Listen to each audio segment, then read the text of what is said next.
Dosha of a person. Sangaha, attachment. Teshu, in the sense objects. Upajayate, develops. Sangat, from attachment. Sanjayate, develops. Kamaha, desire. Kamat, from desire. Krodha, anger. Abhijayate, becomes manifest. Krodhat, from anger. Bhavati, takes place. Sammoha, perfect illusion. Sammohat, from illusion. Smriti, of memory. Vibhrama, bewilderment. Smriti Brahmshat, after bewilderment of memory. Buddhinashaha, loss of intelligence. Buddhinashat, and from loss of intelligence. Pranashati, one falls down. Translation and purport by His Divine Grace, A.C. Bhaktivedanta Swami Prabhupada ki jai. While contemplating the objects of the senses, a person develops attachment for them. And from such attachment, lust develops. And from lust, anger arises. From anger, complete delusion arises. And from delusion, bewilderment of memory. When memory is bewildered, intelligence is lost. And when intelligence is lost, one falls down again into this material world, into the material world. One who is not Krishna conscious is subjected to material desires while contemplating the objects of the senses.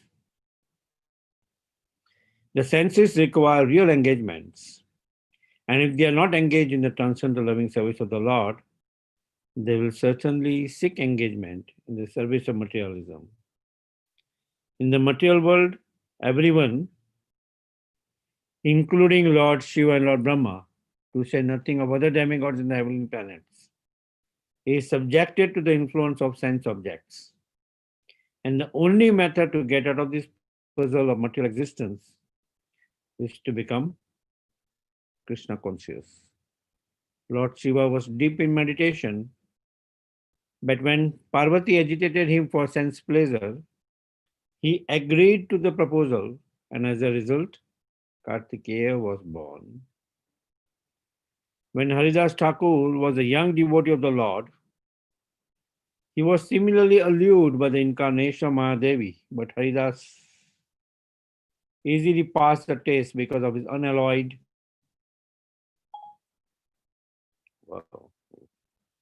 but Haridas easily passed the test because of his unalloyed devotion to Lord Krishna. As illustrated in the above mentioned words of Sri Jamunacharya, a sincere devotee of the Lord shuns all material sense enjoyment due to his higher taste for spiritual enjoyment in the association of the Lord. That is the secret of success. One who is not therefore in Krishna consciousness, however powerful he may be in controlling the senses by artificial repression, is sure ultimately to fail, for the slightest thought of sense pleasure will agitate him to gratify his desires. So Rupa Goswami has given us this direction. Prapanchikitaya buddhaya hari sambandhi vastuna mumukshubhi parityago vairagyam palgukatyate. By development of Krishna consciousness, one can know that everything has its use in the service of the Lord. Those who are without knowledge of Krishna consciousness artificially try to avoid material objects.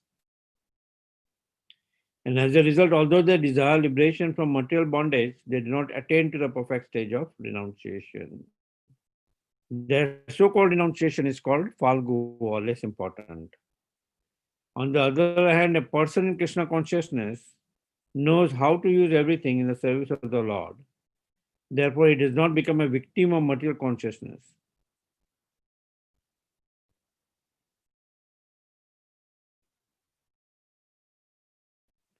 For example, for an impersonalist, the Lord of the Absolute, being impersonal, cannot eat, whereas an impersonalist tries to avoid good eatables. A devotee knows that Krishna is the supreme enjoyer and that he eats all that is offered to him in devotion. So, after offering good eatables to the Lord, the devotee takes the remnants called prasadam. Thus, everything becomes spiritualized and there is no danger of a downfall. The devotee takes prasadam in Krishna consciousness, whereas the non devotee rejects it as material. The impersonalist therefore cannot enjoy life due to his artificial renunciation. And for this reason, a slight agitation of the mind pulls him down again into the pool of material existence. It is said that such a soul, even though rising up to the point of liberation, falls down again due to his not having support in devotional service. Om Agnanatimindasya Jnananjana Salakaya Chakshurmitanyena Tasmai Shri Guruve Namaha Shri Chaitanya Manabhistam Sapitam Yena Bhutale Swamrupa Kadaha Mayam Dadati Swapadantikam.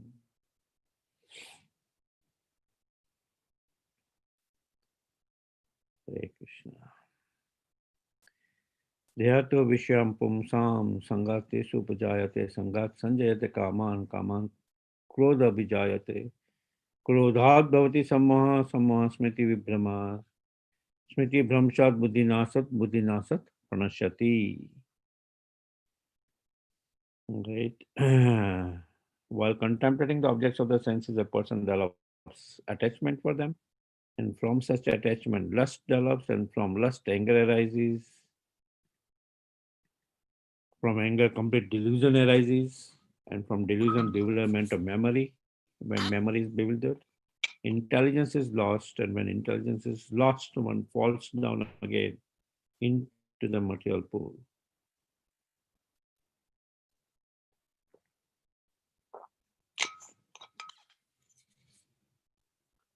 Hare Krishna.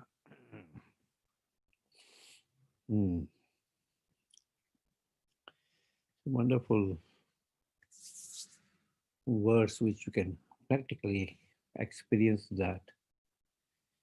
Right. In Bhagavad Gita, we hear these words, Pratyaksha Vagamam Dharmyam. No, it can be practically realized. And I often find, especially these two verses, it can be practically realized in our day-to-day life. Right.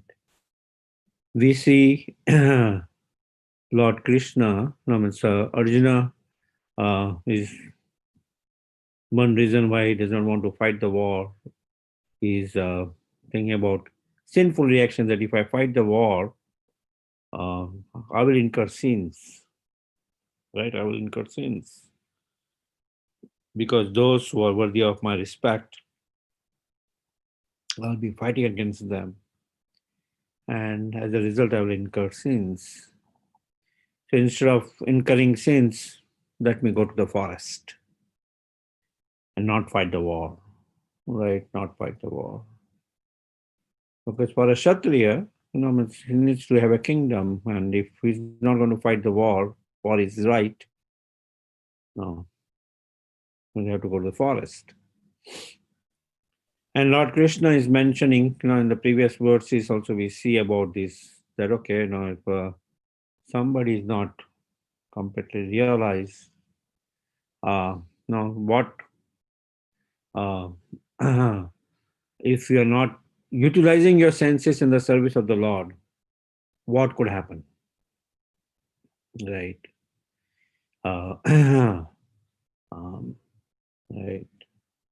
And here we now further in continuation of the previous verses is mentioning these two verses what happens when the sense is not completely utilized in the service of the Lord. Is not completely um, Krishnaized, or uh, one is not completely fixed in Krishna consciousness. What happens? Slight agitation of the senses, right? Slight agitation of the senses uh, can create havoc. And he's describing the entire process, how it creates havoc. Initially, the senses will be attracted to a sense object, right? It will be attracted to the sense object, and by that attraction of that sense object, a person will develop attachment for them, right? From such attachment, lust will develop that, oh, I want to enjoy this more, right? And lust is always going to be unfulfilled, so I will get frustrated, and ultimately from frustration, anger arises, and then the entire process, what happens after anger arises? Krodhat bhavati sammoha, right? From anger, complete delusion arises, right? He's completely deluded. He does not know what to do. A person in a stage of anger, he does not know what to do, right? We see in split second of an anger, we could destroy relationships which has been created for the entire life. And people repent, right? There's an entire course of anger management, right? People repent. Oh, how come I became angry? You know, and you know, complete delusion arises, and from delusion, what happens? Bewilderment of memory. When memory is bewildered, intelligence is lost. And when intelligence is lost, one falls down again in this material world. Right. So one need to learn to use each and everything in Krishna consciousness. Otherwise, if you artificially renounce your senses, right, without fixing it in the service of the Lord, it is considered as Falgu Vairagya. Srila Prabhupada nicely, Bhakti Rasamrita Sindhu, quotes the words, Mumukshubi Parityago Namas Falgu Uchyate, Falgu Vairagya Uchyate, Falgu Vairagya. False renunciation. He's not at that stage of renunciation, and he renounces, right? Like the impersonalist, who are the impersonalists? Impersonalists are those who are not, they do not have the conception of the personal form of the Lord. And they are on the platform of Jnana Yoga, right? Not Bhakti Yoga, where they by the process of their mental speculation, since they do not do not accept the form of the Lord by the mental speculation, they try to use logic, right? Oh, is this the Lord? Is this the Lord? Is this the Lord? Neti, neti, neti, neti. Ultimately, they remain in the impersonal concept of the Lord, right? And they try to renounce things. Eatables, oh, try to renounce eatables. We should invite them to taste Jagannath Mahaprasad, you know, which we had today in Govindas. But they renounce, no? Uh, while the devotees of the Lord, you know, No, they serve the personal form of the Lord. And Lord is a supreme person, so they try to serve him by making various offerings to the Lord. And after making various offerings to the Lord, they take it as Mahaprasad, remnants of the Lord. Right? They're not on the false renunciation platform. Right? They're not on the false renunciation platform. And Srila Prabhupada nicely gives an example in the purport of even on the verse 62, part of the words, right? Um, the real engagement of the senses. Rishikesh, Sevanam Bhakti Uttamam. One need to engage one's senses in the service of the Lord, in the service of the controller of the senses, Rishikesha. Right. Then, no, senses will be nicely engaged, utilized.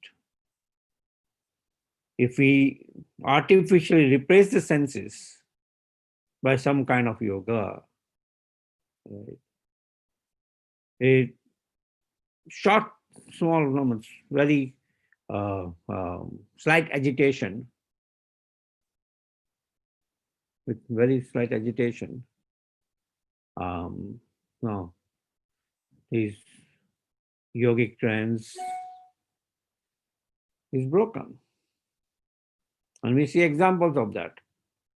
So many examples of that. Srila Prabhupada quoted the example of Lord Shiva himself here. Right. Now, Lord who comes in contact with the material nature. Right. Shri Ram Yatadadi Vikara Vishesha Yogat. Lord Vishnu does not come in contact with the material nature, but when he glances on the material nature, his glance itself personifies as Lord Shiva. Right? Just like we have the example of milk and yogurt. They are basically coming from the same. But milk, when it comes in contact with fatty acid, it becomes yogurt. And once it becomes yogurt, you cannot convert it back to milk.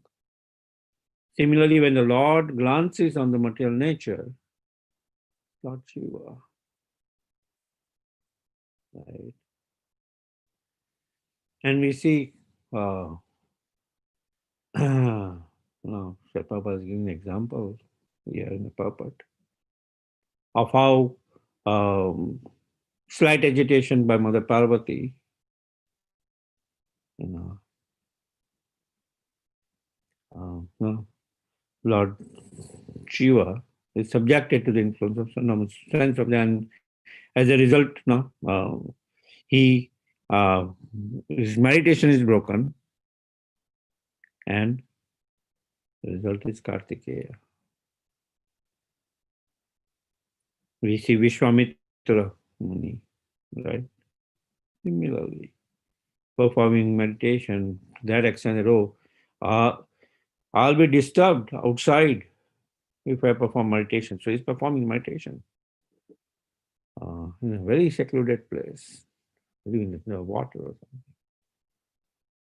And now suddenly he hears the ankle bells, sound of ankle bells, and his agitation is, and his meditation is broken, and he gets agitated. Right. Well, the example is given of Haridas Thakur,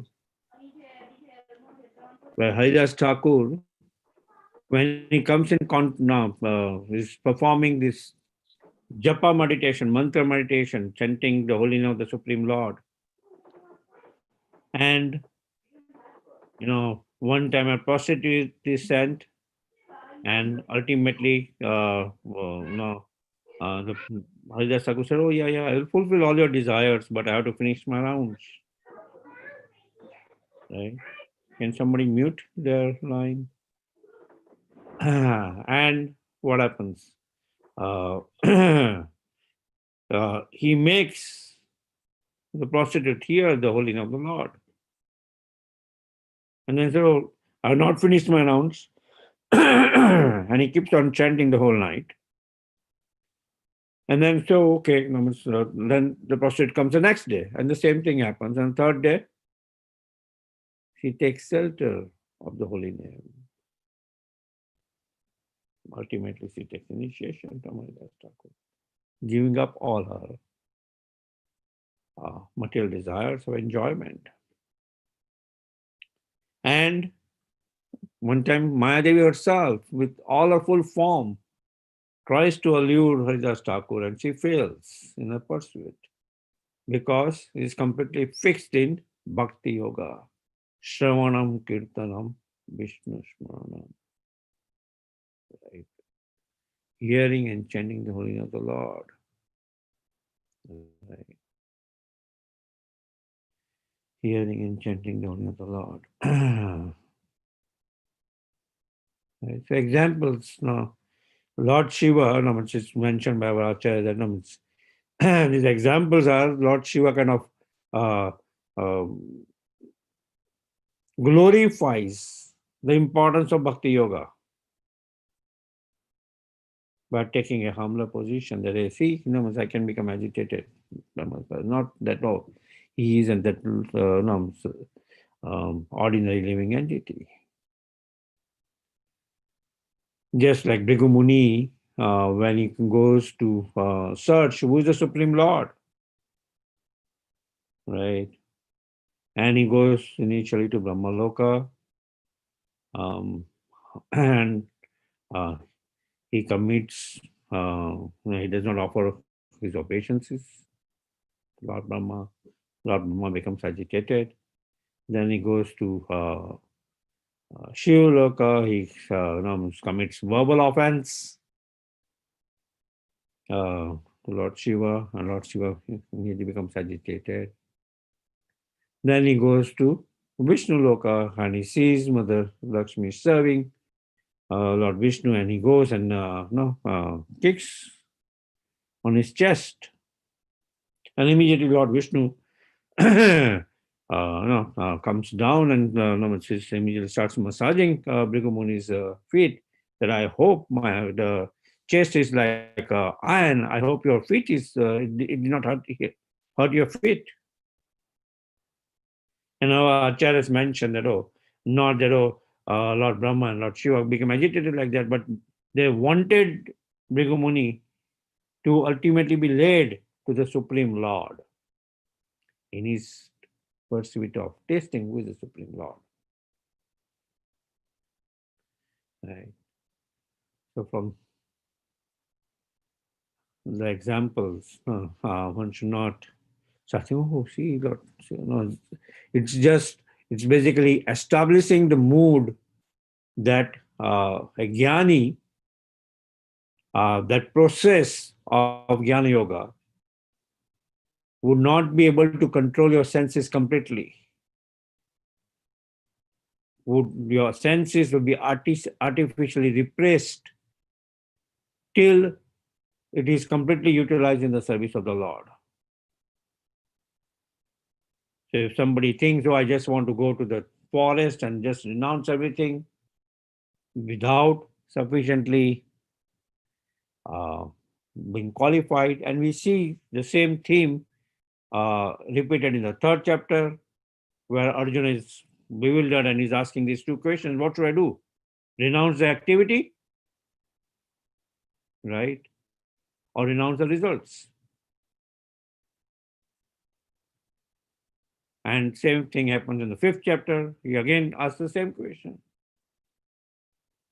Further affirming, Lord Krishna, further affirming this path. So ultimately, you have to come to this Niskam Karma Yoga, not renounce the activity itself when you are not sufficiently purified. If you renounce the activity itself and you're not sufficiently purified, that's monkey Vairagya, Falgu Vairagya. Right? That's a very important point, takeaway point from these two verses. And yeah, okay. Um, so on the other hand, a person in Krishna consciousness knows how to use everything in the service of the Lord. So he does not become a victim of material consciousness. Right? Everything can be used in the service of the Lord. I cannot be rejecting, oh, this microphone, it's so material. Let me give that up. Oh, this smartphone is material. Let me give that up. Oh, this Zoom technology is material. Let me give this up.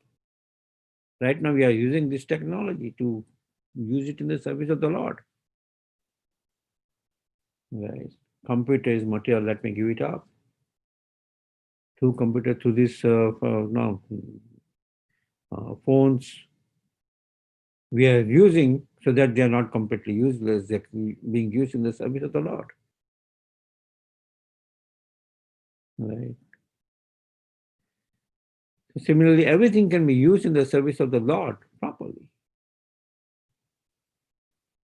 not artificially renouncing it. Right?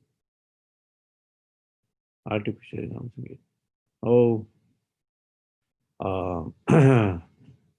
car, no, this is material, let's give it up. Plane, that's material, let's give it up. No.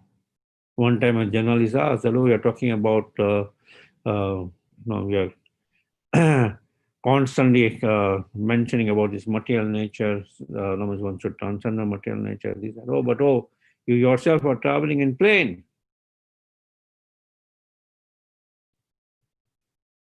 Srila Prabhupada mentioned, yes, so that I'm using this vehicle to travel from one place to another place so that I can preach Krishna consciousness and it does not become completely useless. Whatever the scientists, they spend hours and so many years of their knowledge in building this. If it is not used in the service of the Lord, it becomes completely useless.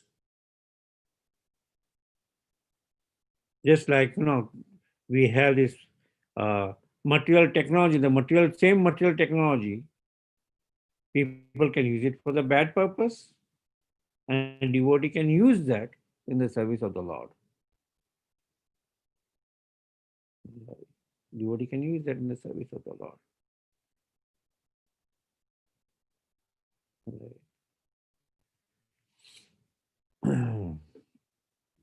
Yukta Vairagya.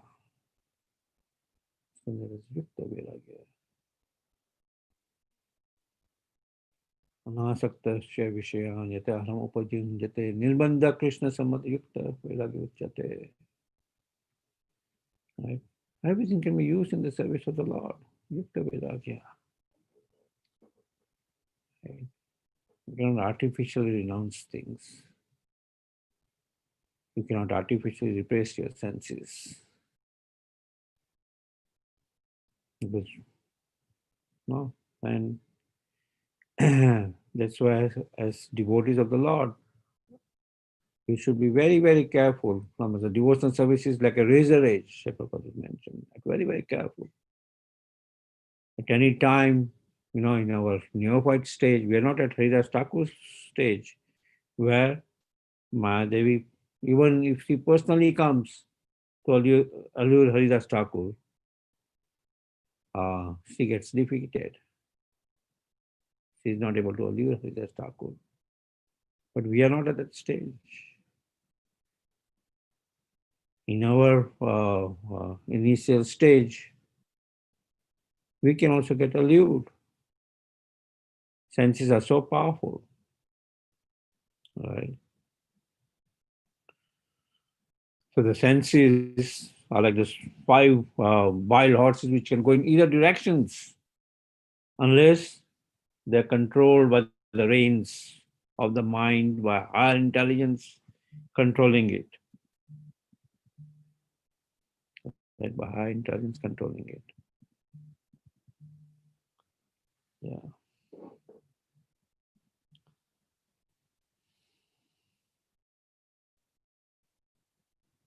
Yeah. Okay. Are there any questions?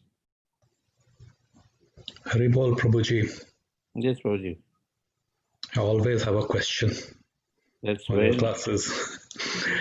And before I make the question, I just had a realization as you were giving the class and I was having these questions come up in my mind. They say friendship is always amongst equals. Barabari ka hote hai. Mhm. And then Krishna is every living entity's best friend. Mhm.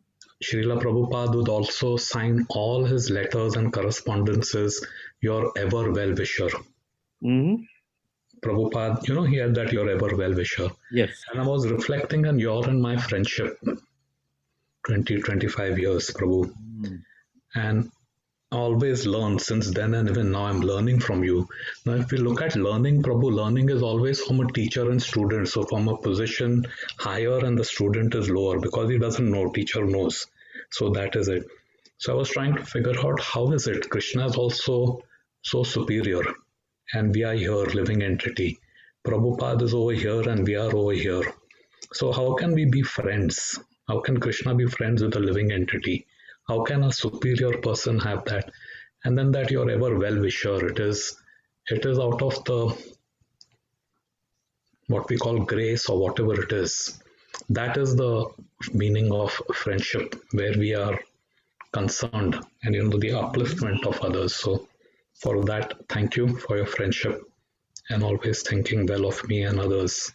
My question, Prabhu, is that there is Bhagavan realization, the topmost, Mhm. where we can engage in different rasas with him. Then Mhm. there is a Paramatma relationship, and there is a different type of relation for those who are on the Paramatma path. And then there are these jnanis whom you said they go to the effulgence, the Brahman realization. Mhm. And because they don't have anything to do, they fall down back. Mhm. So now all these three aspects, Bhagwan, Paramatma, or Krishna, is Krishna, Brahman. Brahman, sorry, it is Krishna's. And Mhm. whatever Krishna's is no different from him. It is Mhm. totally spiritual, it is totally absolute. So when Mhm. someone finally gets in contact with that absolute, doesn't matter whatever be that aspect of the absolute, how does he fall back? Because if we hopefully get back to Godhead, Shastras say you'll never come back. Mhm. Think the line is freezing or connectivity issue, or I am having a connectivity issue. Can everybody hear me? No, we Yes, don't. Yeah, Prabhuji. we can hear you, but we lost the sound of Amritan Amritananda Prabhu. Prabhu. Yeah. Oh, so Yeah. he has probably connectivity. Uh, yeah. Amritananda Prabhu, if you are hearing, you can disconnect and connect again. Something is with the connectivity issue.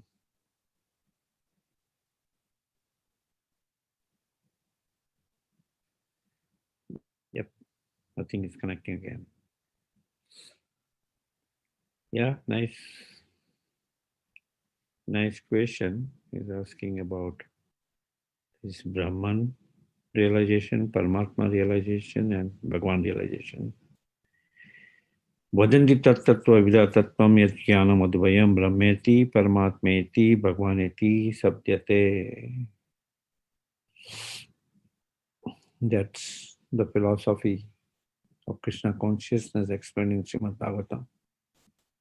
That God is realized in three phases: Brahman, Paramatma, and Bhagavan.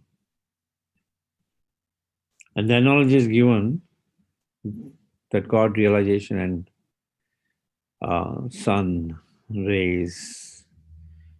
So the one is the all-pervasive aspect of the sun, which is the sun rays. right? The Brahman realization is the all-pervasive aspect of the Supreme Lord. That is, Brahman Lord is present everywhere. As Brahman, Lord is present everywhere. But then there's a localized aspect of the Supreme Lord, where Lord is present in each and everybody's heart. Go ahead, Amritananda Prabhu. I was explaining these three phases of the absolute truth, Brahman, and Bhagavan. Go ahead. We lost you in between. Sorry, my connection dropped. Yeah, so Prabhu, how is it that the Brahman is also Krishna's? In that case, it is absolute. And coming in contact with the absolute, the yogi still falls in the material world. That was the first part of the question. And the second part of the question is uh, Lord Vishnu's glance is Shiva. And he comes in contact with the material world. But Yeah. then again, Lord Vishnu comes as Garbhodakshaya Vishnu and impregnates every universe. And then from that universe, he goes into everything as Shirodakshaya. So why necessary to have Lord Shiva? Very good. Wonderful. Okay, so let's attack first of all the first question about Lord is present everywhere. So then, no.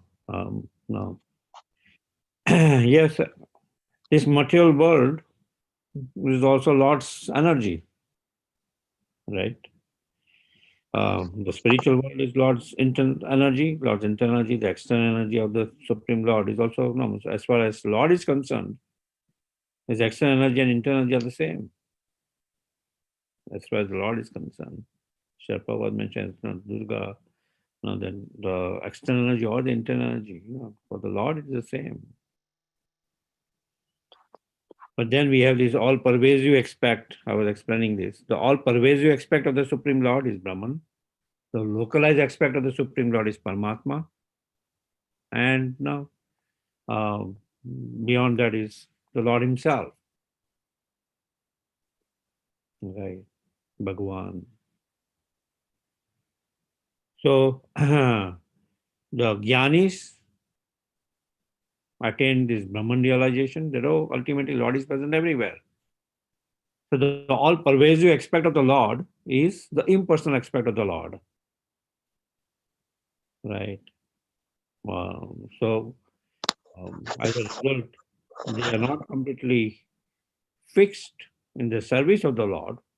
They're using their mental speculation and with trance, ultimately realizing that everything is a vacuum, everything is spirit. They come to that realization that Brahman Satya, that there is spirit, everything is spirit. But then they say Jagat Mithya, world is false. Now, how can world be false? We are living in the world. World is not false. We are living in the world. World can be temporary, yes, but not completely false. Right. So, but that's the conception of the Jnanis. So ultimately, in that trance, ultimately they come that Lord is, they're attracted to the all-pervasive aspect of the Supreme Lord. And since that method of trance is based on mental speculation, philosophical speculation, right? Though they come to one understanding of the aspect of the Lord, the impersonal aspect of the Lord, they don't come to the complete understanding of the Lord, that beyond the impersonal aspect of the Lord, there has to be personal aspect of the Lord. You cannot have just the energy of the Lord and not have the energetic, right? You cannot have just Shakti without Shaktiman. So that limitation is there in the Jnani. And then the Ashtanga Yogi, right? Again, yam, niyam, one observes strict celibacy, performs this eightfold mystic yoga process, tries to control the mind, right? And we see in that process also, Arjuna says, "Oh, I can control the wind, but I cannot control the mind." Chanchali mana Krishna. No, it's very chanchal. Mind is very chanchal. And Lord does not say that you are wrong. No, Lord says, no, no, you are right. The mind is difficult to control. Mind is difficult to control. Abhyas yogena kauntiya. But by regular practice, you will be able to control the mind. Right? So by regular practice, a yogi is able to control the mind, and it's a quite difficult process. And he goes to this ultimate trance of uh, ultimately his realization in the perfectest stage is Paramatma realization. The Lord is seated within his own heart. Right? So we have this Jnani, we have the Stanga Yogi, and then the topmost rung, Bhakti Yogi. Right? Where he does not have to follow the role. Let me first of all graduate from being a Jnani, and then postgraduate being a Ashtanga yogi before coming to Bhakti Yoga. Let me take all the steps to go to the Empire State Building and avoid the lift. He just take, if he wants to go to the 100th floor, he can just take the lift and avoid going through all the steps. Right. That's what Bhakti Yogi does. He uses his senses in the service of the Lord. Even in the sadhana bhakti platform, even a neophyte, child, like we saw last few days, how our children growing in Krishna consciousness are also so much absorbed that they are loving devotional service, right? And they are, in one sense, they are more advanced than the Gyanis because they understood this basic fact. The Lord is a supreme person, right? So even they can have a doll, like certain Srila Prabhupada in his childhood, Gormon Day will give him a doll and of the Supreme Lord, and he will put it in a small cart and have Rath Yatra. So the whole idea is, and since from that very childhood, he's always utilizing, he's first of all relishing devotional service. Susukam Katna is relishing devotional service because it's not dry, and then he's always thinking about the Supreme Lord. So as a result, Maya finds it difficult to allure him because he's always situated in serving the Supreme Lord. While the yogi, because of the trance or process, at any time till his perfected stage, he could be interrupted. He could be bewildered. Or a jnani also can be bewildered. Right? So that's why, though it is the same energy of the Lord, we have these different stages. Ultimately, the perfect stage of impersonalist is what? Brahman realization, or ultimately, if he does not go beyond that, he merges into the Brahmand. Or what happens to a jnani? Bahunam janmanante. Jnanavan mam prapadat. After many, many births, he comes to the understanding that, all these lifetimes of so many lifetimes I spent of performing jnana yoga, mental speculation, to understand that where everything is being offered, he comes to the stage, everything is being offered to the Supreme Lord, Vasudeva. Vasudeva Sarvamitim, Samahatma Dulabha. Right? That's the state of a jnana yogi. After many, many births, he comes to the Vasudev realization, right? And that's, uh, you know, but a bhakti yogi, it's fast. So, your question about that, that Brahman realization, is that Brahman realization same as Bhagwan realization? No, it never same as Bhagwan realization. But the impersonal is in perfected stage, even merging into the impersonal form of the Supreme Lord. Even a demon killed by the Supreme Lord goes to the Brahman realization, emerges into the impersonal form of the Supreme Lord. And from that, he can fall down because no, there is voidism, there is no activity. So what is he going to do there? Okay, he has merged. Oh, okay. The vacuum stage. If there is no service, what are you going to do there?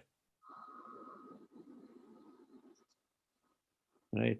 So he hankers again. I have to utilize my senses. Yes, he comes back again. While for a bhakti yogi, when he has completely used his senses in the service of the Lord, what are senses? Senses are initially material senses. Those material senses are then spiritualized completely. The ears, I can use my ear to hear garbage. I can use my ears to always use to hear Krishna Katha. And when the sense of hearing is always purified by hearing Krishna Katha, right? That sense is completely spiritualized. Right? So ultimately, I'm always habituated performing the devotional service that when I attain Bhagwan realization, I will also want to hear about the Supreme Lord or glorify the Supreme Lord by verses and words, different prayers. In that way, these great bhakti yogis are even in the spiritual realm, they are performing devotional service. All the way to the highest platform of Srimati Radhani. What is she? Is a perfect say. Her she's situated where she's stringing garlands to offer to the Supreme Lord. What is Lord Balram, the first expansion of the Supreme Lord, doing? He's expanding himself. Let me expand himself as a board. Let me expand himself as the Lord's umbrella. Let me expand himself as the Lord's couch. Let me expand himself as the Lord's uh, footwear. So that he's serving the Supreme Lord. Though he is himself the Supreme Lord, but he's a servitor Supreme Lord. Right. And Eta Chamsa Kalapumsam, Krishna to Bhagwan Swam. Lord, the Supreme Lord Krishna is Bhagwan Swam. And then he served all the from Lord Brahma or Lord Balram, who is the first expansion. And then you see about these Purusha avatars who are serving in different ways of Garbhodakshai Vishnu, Mahavishnu. He exhales, material universes are formed, and then in each and every universe, right? He expands as the Garbhodakshai Vishnu enters into that universe. And then, just as Lord Vishnu is expanding, we see Lord Shiva is expanding. We have Sadashiv, which is the first glance of the Supreme Lord, which is Sadashiv expansion. Then he is further expanding as Lord Shiva. Then he is further expanding as Rudra. Right, just as we have this Lord Vishnu's expansion as known as Mahavishnu to Garbhodakshai Vishnu to Kshirodakshai Vishnu. We have Sadashiv to Lord Shiva to Rudra. And they are performing various aspects of Lord Shiva's activities. Of controlling the mode of ignorance, and all this um, being the control of all these living entities. So, Lord Shiva has a lot of activities in that way. So that's how. Is that okay, Amritana Prabhu? Yeah, Prabhu. Very nicely explained. Jai. Thank It can be, it's quite, your question is loaded. So, you can spend a couple of hours explaining, because a lot of details are there in that. I'm just trying to, nutshell, that's what it is. Okay. Jai. Yari. Hari Hari. Thank you. Thank you so much, Madhupatthi Proji. Yeah, wonderfully, nicely described, explained about Parasya Shaktir Vividaiva Suyade. It's very nicely explained. Thank you so much.